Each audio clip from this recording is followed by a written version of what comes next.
सामूहिक दुआने झाला तब्लिकी इज्तेमाचा समारोप. 5ही जिल्ह्यातील लाखो नागरिकांनी इज्तेमात लावली हजेरी.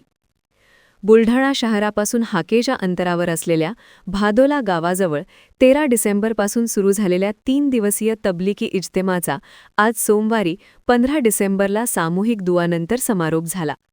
बुलढाणा, अकोला, वाशिम, यवतमाळ आणि अमरावती या जिल्ह्यातील लाखो नागरिकांनी या धार्मिक कार्यक्रमात आपली हजेरी लावली.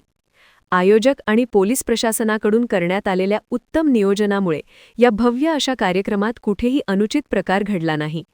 मुस्लिम युवकांनी व पोलिसांनी केलेल्या उत्तम नियोजनामुळे लाखोंच्या उपस्थितीनंतरही बुलढाणा खामगाव रस्त्यावर कोठेही वाहतूक विस्कळीत झाल्याचे पाहायला मिळाले नाही.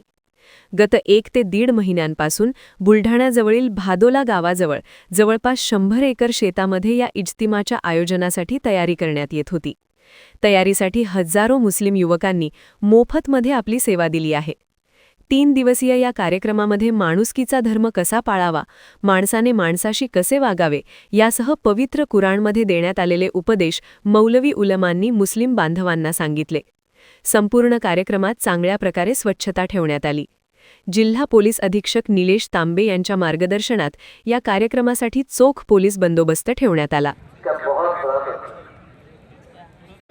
किस गुनाह तक पहुंचा ये सारी अल्लाह के वास्ते मुझे सारी ले चलो अल्लाह के नबी नमाज में मशगूल हो.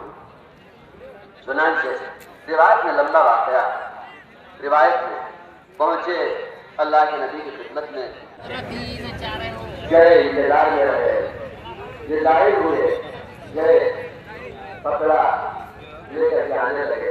फरमाया अल्लाह के नबी के बाद मुझे हाल में ले चलो, क्या सल्लल्लाहु अलैहि वसल्लम के अमल में मशगूल हो. मैं आपकी इसके अंदर मुझे कहाँ तक आगे अल्लाह ने अपनी के हलकों में जा करके दुनिया के अस्पतालों में, दुनिया के डॉक्टरों के पास आंख की कमजोरी का इलाज मिल जाएगा, लेकिन इस दिल की बीनाई के कमजोरी का इलाज मस्जिदों के माहौल में, ईमान के हलकों में मिलेगा. ये दुनिया के डॉक्टरों के पास नहीं है, दुनिया के अस्पतालों में नहीं. दिल के आंख का इलाज, सर की आंख वाला जन्नत में नहीं, सर की आंख वाला नहीं, दिल की आंख वाला. दिल का अंधा है, मन कान फी हादिही आमा फहुव फिल आखिरति आमा.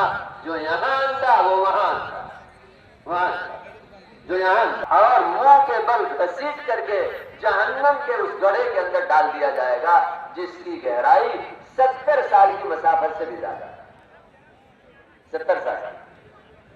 इसीलिए असल ईमान करने में दावत क्या है?